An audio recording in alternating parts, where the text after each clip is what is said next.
bisa 3.000 orang yang nonton, kayaknya 2.999.999 semuanya tolongin Nikita, tolongin Nikita. Tapi memang Nikita ini hebat, ternyata banyak fansnya ya. Gua kira dengan juteknya itu, gua aja pernah dimusuhin, tapi jadi temanan lagi. Bahkan minggu lalu, ya, minggu malam pas gue lagi gini-gini di klub kita di Bali, ya, jam 12.30 malam, tiba-tiba Nikita telepon. Iya. Nikita. Iya, Nikita langsung dari Nikita ya langsung. Iya, kan ada gua nomornya. Apa Iya tuh, kan? Apa Bu? Ya gue nggak, karena gue suara bising kan. Kayaknya gue bilang aku nggak bisa bicara karena memang aku lagi di klub kan. Akhirnya oke, lain kali deh, itu aja terakhir. Jadi nggak, selanjutnya dia hubungi gue lagi jam 12.30 malam. Meminta bantuan kali Bang. Ya gue nggak tahu deh, gue nggak mau jangan GR lah. Dan aku juga nggak bisa lah, udah dipegang orang, janganlah. Gue perkara gue terlalu banyak. Ya perkara gue terlalu banyak, malah saya mau suruh si Rasman jadi asisten gue agar ada perkaranya, kasihan dia. Ya. Buat fansnya tadi gimana Bang? Suruh si Rasman jadi asisten gue deh, bawa koper gue atau gimana gitu. Tapi untuk para fansnya gimana Bang? Artinya kan sudah banyak yang mention, Abang sendiri meresponinya. Apa? Ya para fans itu. Para fans itu Ya, minta apa? akhirnya gue kasih clue-nya gitu loh. Aku bilang sama mereka, lu mau teriak-teriak apapun di sidang tentang cara suruh pakai jaket di borgol, itu tidak akan dipertimbangkan oleh hakim. Yang dipertimbangkan adalah apa yang didakwakan. Jadi mendingan fokus kepada, ya jangan terus sakitin orang, tuduh-tuduhan. Pertama gini, pakai jaket itu kan memang standar SOP. Lembong nggak lihat lo, udah lulusan Harvard, ya, mantan Menteri Perdagangan, di borgol, jaketnya juga ada kan, dia kan Thomas Lembong kan setiap sidang. Memang itu SOP, kita nggak bisa lawan, itu memang sudah hukum positif. Makanya rubah itu DPR kita harus PK. Harusnya yang diborgol itu hanya untuk pidana-pidana yang sudah parah banget kelakuannya gitu loh. Misalnya pembunuh massal, pembunuh berseri atau apa. Ya kalau yang gini-gini nggak usah sebenarnya. Tapi hukum positif, jaksa nggak salah. Memang itu SOP. SOP-nya. Iya. Tapi lain kali makanya usulkan ke DPR agar dirubah aturannya. Dibuat aturannya kalau untuk tindak pidana intelektual seperti ini, kayak Lembong aja coba, masa dia kabur sih? Iya kan? Bang, tapi terkait adanya kegiatan indikasi JPU yang merekam-rekam di peradilan itu etis nggak sih? Udah selesai sidang ya boleh dong. Oh berarti itu etis ya Bang? Boleh. Secara Boleh hukum. kan? Ruang sidang tidak apa? Kan udah selesai sidang. Iya. Jangankan dalam sidang pun sering merekam, lihat aja. Lu juga sering merekam dalam sidang, enak aja. Itu lu nyalahin orang lu yang ngerekam Nikita di sidang itu lu semua.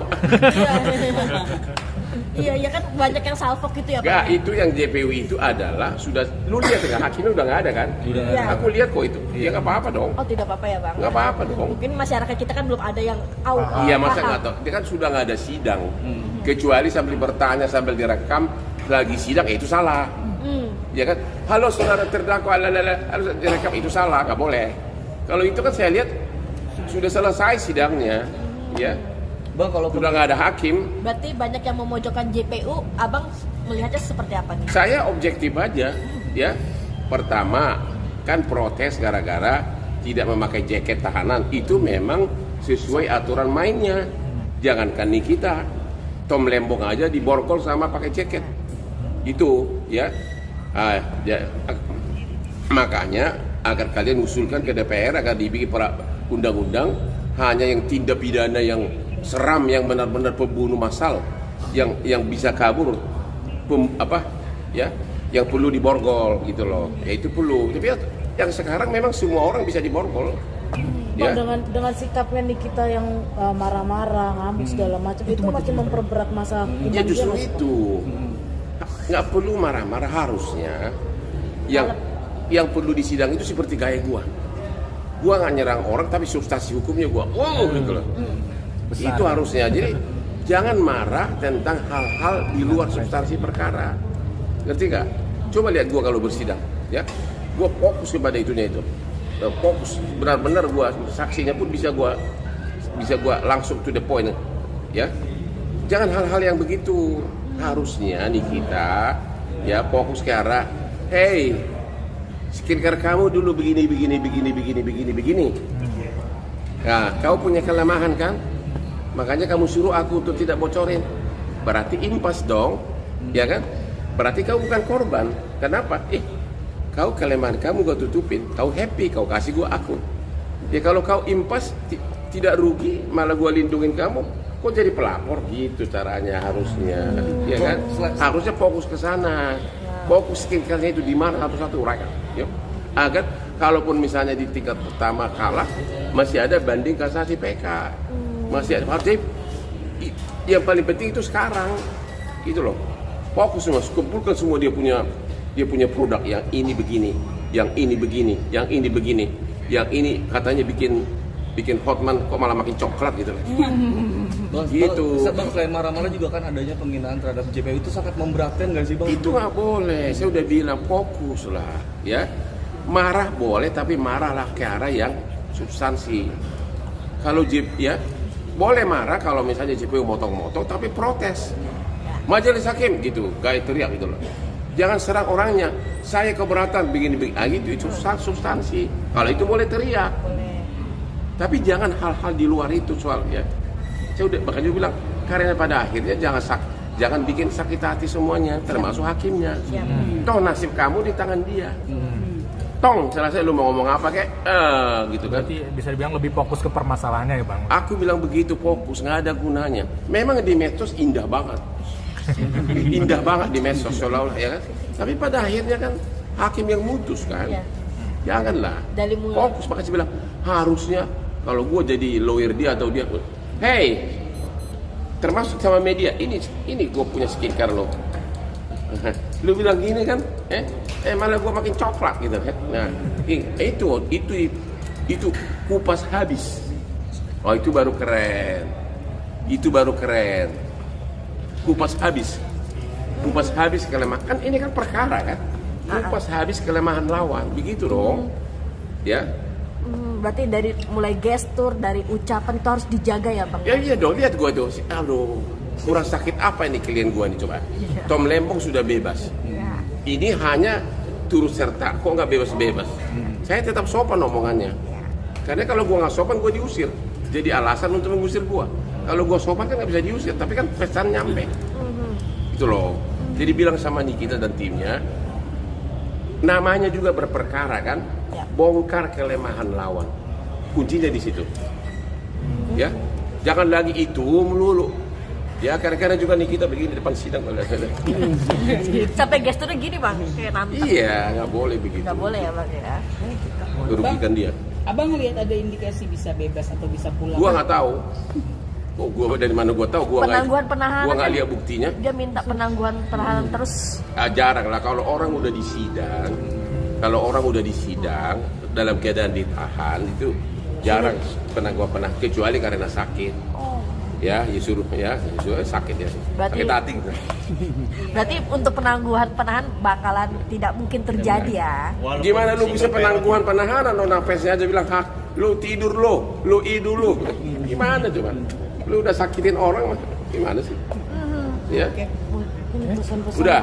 buat kita Bang. Jadi setiap aku ngomong langsung ditayang, enak dijual ya. Abang, Pesan-pesannya Bang buat kita Bang. Pesannya buat Vicky Bang. Pesannya buat Itu yang ada di IG gua itu, saya di pesawat itu, ya. Ya, jaksa juga udah lihat itu, dia juga oke, bagus, netral kamu katanya. Memang gua netral. Kutip langsung yang ada di IG gua itu, ada di situ tuh. Ya udah keren lagi jasnya, ya, di bisnis kelas kan. Kutip itu ada, itu yang gua duduk pegang kertas itu aja, kutip itu bagus tuh. Pramugarinya Ya, cantik. ya. Oke. Bang. Terutama kalau kau bahas itu pasal 27. Ya, apa? Ya kan? Ya. Menyerahkan sesuatu dengan ancaman, ya. Kenapa si pelapor itu mau? Kelemahan apa yang dia punya? Nah, kalau Anda sebagai seorang wartawan yang hebat, kumpulkan semua dia punya produk dulu, baru analisa. Panggil dokter sahabat gua. Berdua sama Richard Lee. Dia berantem. Ya kan hari ini ketemu di Mabes bang. Doktif juga kena batunya nih bang, produknya tidak lulus uji BPOM. Siapa? Doktif Hah? masuk daftar. Aku yang nggak mau tidak komentar itulah. Sahabat, sahabat. lulus. Ya kan sahabat mungkin. Ya panggil lah, semua sahabat gua. Itu caranya. Biar langsung jelas gitu loh. Oh berarti lu punya kelemahan banyak toh, ya kan? Lu itu sebenarnya bisa buktikan bahwa dia bukan korban, gitu loh. Kan pelapor polisi kan karena korban yang jadi pelapor. Kalau korban ternyata happy, ya malah beruntung, apa itu korban? Ngerti nggak? Ya.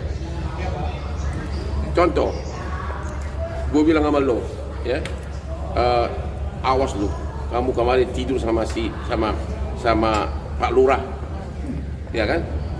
Ya kalau itu tuduhan palsu, gue bilang kecuali lu kasih gue uang, gue diam. Nah, ternyata kan kau tidak tidur sama siapa? Pak Lurah, sama kepala desa, iya. Nah itu baru pemerasan.